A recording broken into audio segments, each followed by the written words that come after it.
बिस्मिल्लाहिर्रहमानिर्रहीम। ओके बेटा, स्टार्ट करते हैं। तो लास्ट क्लास के अंदर बेटा हमने डिस्कस किया कि अगर future value present value missing हो तो कैसे फाइंड आउट करते हैं, और अगर एन और आई मिसिंग हो तो कैसे फाइंड आउट करते हैं। तो अगर वहां तक बेटा कोई प्रॉब्लम हो तो you can ask any question. Sir अगर दो चीजें नो मिसिंग हो सर। तो फिर बेटा दो चीजें कभी नहीं आ सकती। देखिए, चार चीजें होती हैं: फ्यूचर वैल्यू, प्रेजेंट वैल्यू, आई और एन। इसमें से तीन वैल्यूज वो लाजमी गिवन करेगा, दो इकट्ठी कभी मिसिंग नहीं आ सकती बेटा। उसको फिर हम सॉल्व नहीं कर पाएंगे ना, मैथमेटिकल इक्वेशंस के हिसाब से भी हम उसको सॉल्व नहीं कर पाएंगे। ओके। ठीक हो गया। तो ये सारे फार्मूलाज आपके इसके अंदर भी गिवन है। ठीक हो गया। कैलकुलेटर को भी इसको यूज करना आपको बताया हुआ, ये आपको आता भी है। बटन मैं आपको बताता जा रहा हूँ साथ साथ। तो अब जो हमारा नेक्स्ट इसके बाद बेटा पोर्शन होगा, वो मैं अब आपके सामने यहाँ पे लिखूंगा। मैं आपको इसको टॉपिक वाइज इसलिए पढ़ा रहा हूँ ताकि आप लोगों को आइडिया हो जाए कि इस चैप्टर में किस किस तरह के क्वेश्चंस आपको सॉल्व करने के लिए आ सकते हैं। तो अगला पोर्शन होगा कंपाउंडिंग मोर देन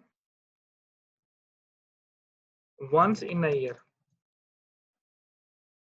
अच्छा, compounding more than once in a year का मतलब क्या होगा? इसमें बेटा ये होगा कि अगर फॉर एग्जांपल जितने भी अभी तक हमने क्वेश्चन सॉल्व किए उसके अंदर आप लोगों ने देखा कि आपको जो इंटरेस्ट रेट था वो ईयरली बेसिस पे गिवन था।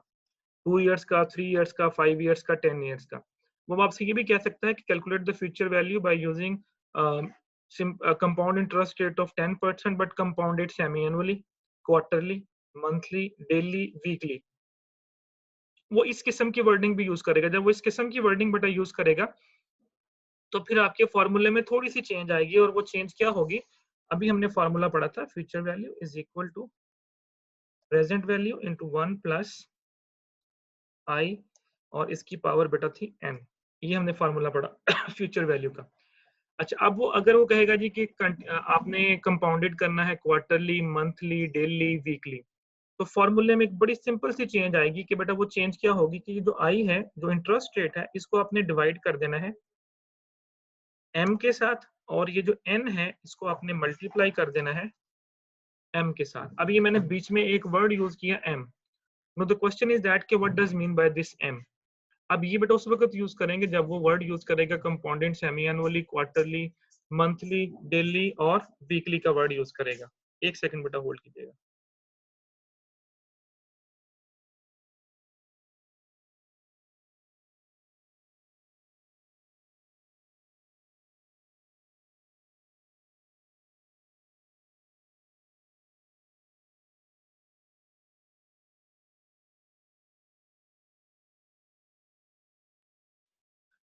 ओके बेटा, तो ये इसमें मैंने m का वर्ड यूज किया। अब m का जो वर्ड यूज किया n इंटू m वाला, इसमें अब m क्या होगा बेटा? यहाँ पे अगर वो बोलेगा जी कि आपने कैलकुलेशन करनी है मंथली बेसिस के ऊपर फॉर एग्जांपल, तो हम क्या करेंगे? साल में कितने मंथ होते हैं सर 12।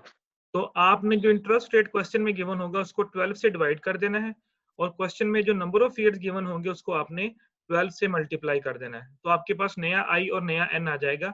उसको आपने इस फॉर्मूला में पुट करके फ्यूचर वैल्यू फाइंड आउट कर लेनी है। इसी तरह अगर वो कहेगा जी सेमी एनुअल, तो साल में बेटा सेमी एनुअल होते हैं 2। वो कह सकता है क्वार्टरली,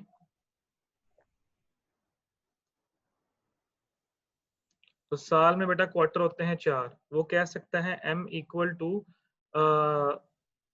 डेली, तो साल में बेटा दिन होते हैं 360 या 365, हम दोनों यूज कर सकते हैं। दोनों से आंसर सही आएगा। वो वीकली कह सकता है। मैं अब ये मैक्सिमम बेटा आपके सामने यहाँ पे लिख रहा हूँ कि जो वो यूज कर सकता है। तो साल में 52 वीक्स होते हैं। अच्छा, एक वर्ड होता है जब वो कह सकता है कि m is equal to continuously, और ये होता है इन्फिनिटी को बोलते हैं कंटिन्यूसली। अब यहाँ पे जो है इसके लिए आपका ये फार्मूला जो ऊपर वाला है वो नहीं चल सकता, क्योंकि उसमें अगर आप i को इन्फिनिटी से डिवाइड करेंगे और n को इन्फिनिटी से मल्टीप्लाई करेंगे तो क्वेश्चन का जो सोल्यूशन है वो पॉसिबल नहीं है। तो फिर इस फार्मूले में थोड़ी सी चेंज आएगी, और वो चेंज क्या होगी? Future value is equal to present value multiply by, यहाँ पे एक वर्ड यूज होगा e, और उसकी पावर में आएगा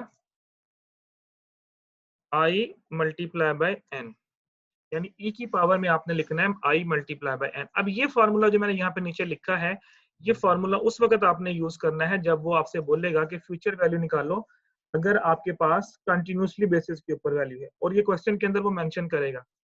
तो ई क्या होगा बेटा, ई आपका एक कांस्टेंट होता है और इसकी जो वैल्यू होती है फिक्स वैल्यू, ये इंफिनिटी को कैलकुलेशन के लिए है 2.7182, ये आपकी वैल्यू होती है।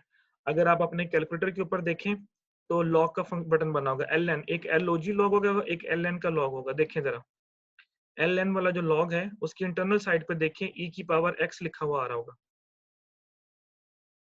मिला button L N yes sir, e x, e e की एक्स पावर लिखा है। एक्स आप शिफ्ट का बटन दबाएं जी। और ये बटन दबाएं जरा, और साथ में लिखें 1। शिफ्ट का बटन दबा के एल एन का बटन दबाएं तो ई लिखा आ जाएगा, साथ में लिखें 1 और इक्वल टू करें। सर 2.718। देखिए यही वैल्यू आ रही है जो मैंने यहाँ लिखी है नीचे। तो अगर आपको ये वैल्यू ना भी याद हो तो आप कैलकुलेटर से डायरेक्ट वैल्यू भी देख सकते हैं। ई की पावर 1 लिखने का मतलब ये है कि यहाँ पे तो आपने ई की पावर ये लेनी है जो आई इंटू एन आएगा, मतलब जो भी पावर यहाँ बन के आएगी। फॉर एग्जाम्पल इंटरेस्ट रेट 5% है तो 0.5 हो, 0.05 आ जाएगा। एन 10 साल है तो मल्टीप्लाई बाय 10 कर देंगे, तो दोनों का जो भी वैल्यू बनेगी उतनी पावर आपने लेनी है। तो पहले बेटा इस फॉर्मूले में बताएंगे प्रॉब्लम। No sir. अच्छा, अब अगर आपने ये तो था फ्यूचर वैल्यू का, और अगर आपने यहाँ से प्रेजेंट वैल्यू कैलकुलेट करनी हो तो ये देखें, ये सारी की सारी चीज जो यहाँ पे लिखी हुई है ये इधर आके क्या हो जाएगी, फ्यूचर वैल्यू के नीचे आके क्या हो जाएगी, डिवाइड हो जाएगी। यानी अगर आप कहते हैं यहाँ डिवाइड हो से आप जाएगी। प्रेजेंट वैल्यू निकालें तो ये प्रेजेंट वैल्यू का फॉर्मूला आपके सामने देखिए मैंने अभी बना दिया, इधर आके ये डिवाइड हो जाएगी। This is the formula of present value, how to calculate present value. इसी तरह अगर इन्फिनिटी का आ जाए तो ये बेटा e की पावर i इंटू एन जो है ये इधर आके मल्टीप्लाई हो रही है, तो इधर आके क्या हो जाएगी, दूसरी तरफ जाके ये क्या हो जाएगी, ये इधर आके सर ये डिवाइड हो जाएगा। डिवाइड हो जाएगी। तो ये आपके पास प्रेजेंट वैल्यू का फॉर्मूला आ जाएगा कि how to calculate value at monthly basis, semi annual basis, quarterly basis, daily basis और वीकली बेसिस। अब इससे रिलेटेड क्वेश्चंस आपने कौन कौन से करने हैं, वंस अगेन मैं आपके सामने एक्सरसाइज ओपन कर रहा हूँ।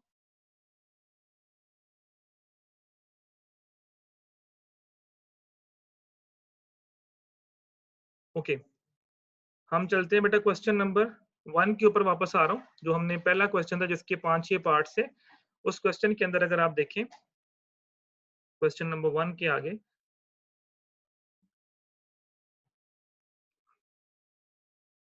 ओके एफ पार्ट देखें बेटा। Eight the end of 10 year how much is 100 initial deposit worth assuming an annual interest rate of 10% compounded. ये देखें नंबर 1 एनुअली, एनुअली होगा तो एन 1 हो जाएगा, जो एम हमने इंट्रोड्यूस करवाया था, सॉरी एम जो है 1 हो जाएगा। सेमी एनुअल एम 2 हो जाएगा, क्वार्टरली में एम 4 हो जाएगा, क्वार्टरली के बाद हमारे पास है कंटिन्यूसली, तो कंटिन्यूसली में बेटा एम क्या हो जाएगा आपका, इन्फिनिटी हो जाएगा। तो वो फॉर्मूला है, ये डाटा आपके सामने होगा, जस्ट आपने इसमें पुट करना है डाटा और आपके सामने ये क्वेश्चन जो है ये सॉल्व हो जाएगा। तो ये आपने एक एफ पार्ट सॉल्व करना है उस फॉर्मूले से जो मैंने अभी आपको लिख के दिया, और इसी तरह आपको इसी से रिलेटेड जो क्वेश्चन है अभी हम चेक कर लेते हैं, जिसमें ये सारे के सारे वर्ड्स यूज हो रहे हैं कि आपने किस बेसिस पे कैलकुलेशंस करनी है। ओके क्वेश्चन नंबर 10 देखें।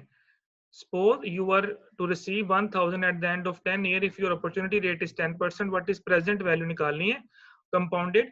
ये देखिए बेटा अब आपके सामने यहाँ पे उसने compounded में क्या लिखा हुआ, number 1 annually, number 2 quarterly and number 3 continuously। तो ये प्रेजेंट वैल्यू का फॉर्मूला बन जाएगा। तो यहाँ पे उसने खुद ही कहा कैलकुलेट द प्रेजेंट वैल्यू। कर लेंगे बेटा, फॉर्मूला मैंने आपको बता दिया, just put the data and solve the question. तो आपने इसको क्वेश्चन सॉल्व कर लेना। Okay sir. ये था बेटा हमारा third portion of this chapter, जिसके अंदर आपने फाइंड करना है अगर आपका जो इंटरेस्ट रेट कंपाउंडेड जो है वो मोर देन 1 ईयर होगा, यानी 1 साल से ज्यादा होगा, जिसमें क्वार्टरली, मंथली, डेली, वीकली के वर्ड्स यूज हो रहे हैं। ओके बेटा, इसके बाद अगला पोर्शन जो बेटा हमारा स्टार्ट होगा इस चैप्टर के अंदर, दैट इज एनओटीज क्या होती हैं। जी क्या होती है एनओटीज, चलें। Sir series of payment. Okay series of payment. और देखिए बेटा जब भी आप कैश फ्लो की बात करते हैं ना, हम एनओटीज की डिस्कस करते हैं, तो मैं आपको थोड़ा सा पहले इसका कॉन्सेप्ट देता हूँ। बिजनेस के अंदर जो कैश फ्लोज है ना बेटा वो 2 तरह से आता है, ठीक है। एक आता है सिंगल सम की सूरत में, और सेकंड होता है बेटा आपके पास सीरीज ऑफ कैश।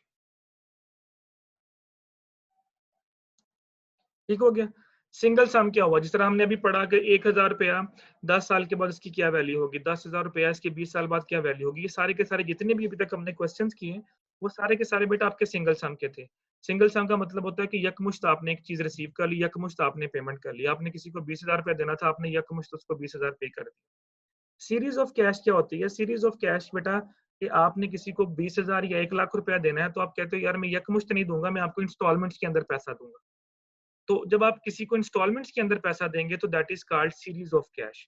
तो अभी तक हमने जितना पोर्शन पढ़ा है वो हमने सिंगल सम का पढ़ा है। प्रेजेंट वैल्यू निकालो 10,000 रुपए की, फ्यूचर वैल्यू निकालो 20,000 रुपए की। अब हमारा जो अगला पोर्शन होगा वो होगा कि प्रेजेंट वैल्यू निकालनी, फ्यूचर वैल्यू निकालनी किसकी? Series of cash. अच्छा, अब सीरीज ऑफ कैश को क्या बोलते हैं? सीरीज ऑफ कैश को हम एन्युटी बोलते हैं, जिस तरह भी आपने बोला। अब हर सीरीज ऑफ कैश एन्युटी नहीं होती, ये बात ध्यान में रखिएगा। हर किस्त जो है वो एन्युटी नहीं होती। एन्युटी के अंदर बेटा 3 प्रॉपर्टीज पाई जाती है। कौन कौन सी बोला? कौन सी सीरीज ऑफ कैश को आप एन्युटी बोलेंगे? जी, एनी आइडिया? जी बेटा, जी किस सीरीज ऑफ कैश को बेटा आप एन्युटी बोलोगे? चलें सोचिए, 1 सेकंड मुझे दें जरा।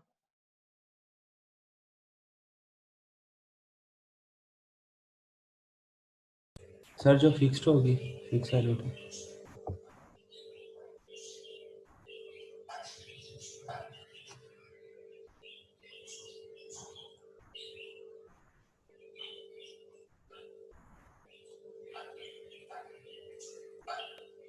माइक बंद कर ना आना।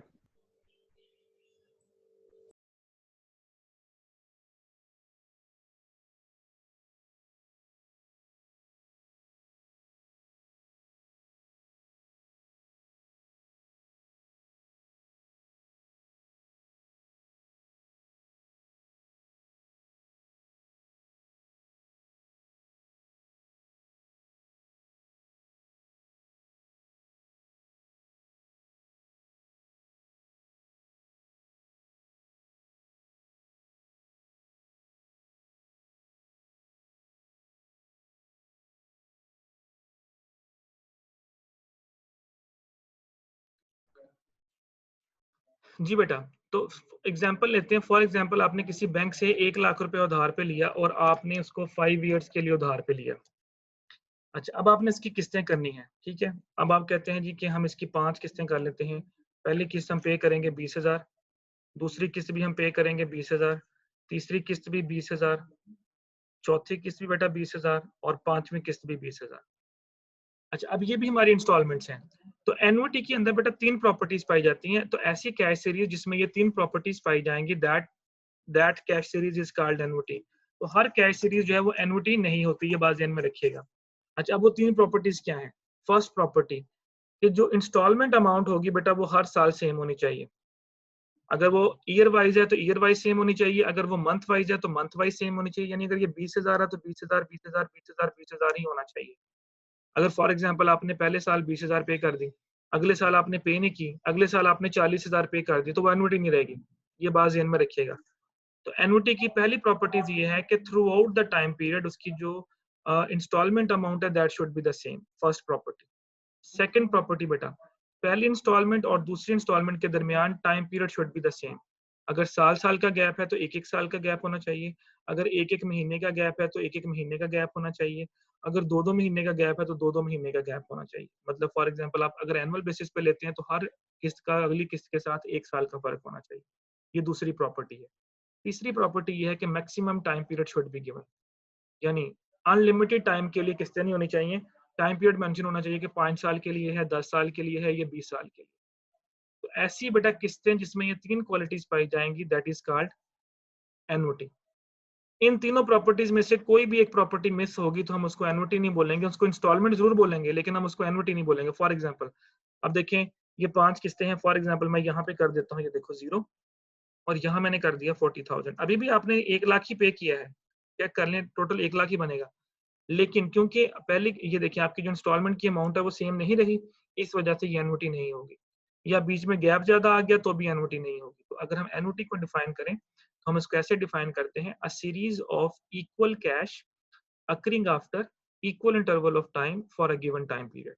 तो सीरीज ऑफ इक्वल कैश होगी, occurring after equal interval of time होगी, और for a given time period होगी।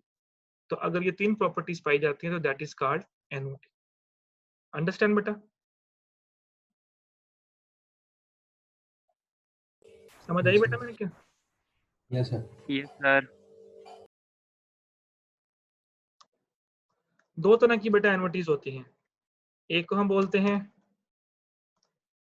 ऑर्डिनरी एन्युटी और एक को हम बोलते हैं एन्युटी ड्यू। क्या फर्क होता है दोनों में?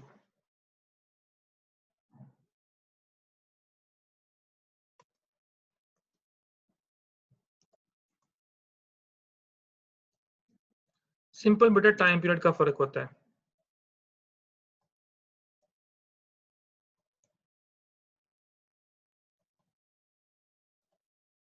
जो ऑर्डिनरी एन्युटी होती है बेटा, इसमें जो कैश सीरीज है वो eight the end of time period होती है, और ये होती है eight the beginning of time period. For example मैं इसकी छोटी सी एग्जाम्पल देता हूँ। आपने एक रूम रेंट पे लिया, उसका रेंट है 1000 पर मंथ। अब इसको जरा गौर से सुनिएगा, 1000 पर मंथ उसका रेंट है, तो आपने उसको 4 सालों के लिए ले लिया। अब आप 1 मंथ 1000 पे कर रहे हैं। अब ये कि देखो, एक तो रेंट भी सेम है, इसका मतलब है पहली क्वालिटी पूरी हो रही है। सेकंड, हर महीने बाद पे कर रहे हो तो मंथ भी सेम, मतलब एक एक महीने का फर्क है, तो दूसरी प्रॉपर्टी भी फुलफिल हो रही है। कितने साल के लिए लिया? 5 साल के लिए लिया। इसका मतलब तीनों क्वालिटीज जो है एनओटी की वो फुलफिल हो रही हैं, प्रॉपर्टीज जो फुलफिल हो रही हैं। इसका मतलब है कि ये एनओटी है। अब आपने ये डिसाइड करना है कि ये ऑर्डिनरी है या ये ड्यू है। अगर तो आप रेंट बेटा महीना खत्म होने के बाद पे करते हो, फॉर एग्जांपल जनवरी का रेंट है तो आपने 31 जनवरी को पे किया, यानी महीना पहले आपने इस्तेमाल किया, उसके बाद आपने पे किया, तो that is called ordinary annuity. तो ऑर्डिनरी एन्युटी में जो पेमेंट या रिसीविंग होती है वो eight the end of time period होती है, और जो ड्यू होता है बेटा इसके अंदर जो पेमेंट्स या रिसीविंग होती है वो eight the beginning of time period होती है, यानी आपने उसके शुरू में करना होता है पे।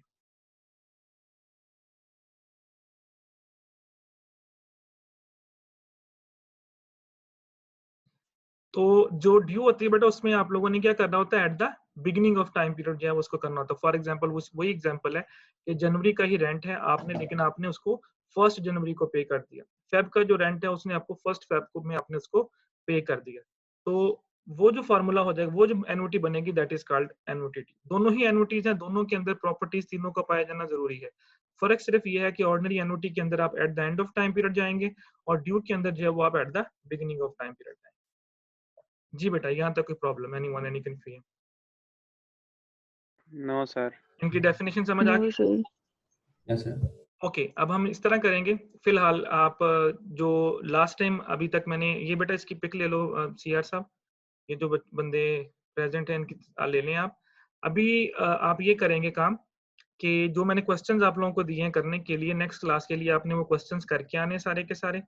तो अगली हमारी क्लास होगी, उसके अंदर मैं आपको इन एन्युटीज के फार्मूलाज दूंगा और आपको क्वेश्चन पिक आउट करवाऊंगा कि आप लोगों ने कौन कौन से क्वेश्चंस करने हैं, और साथ ही हम अमोर्टाइजेशन टेबल को भी डिस्कस करेंगे कि अमोर्टाइजेशन टेबल क्या होता है, और उसके बाद ये टॉपिक हमारा कंप्लीट हो जाएगा। Then we will move towards another chapter.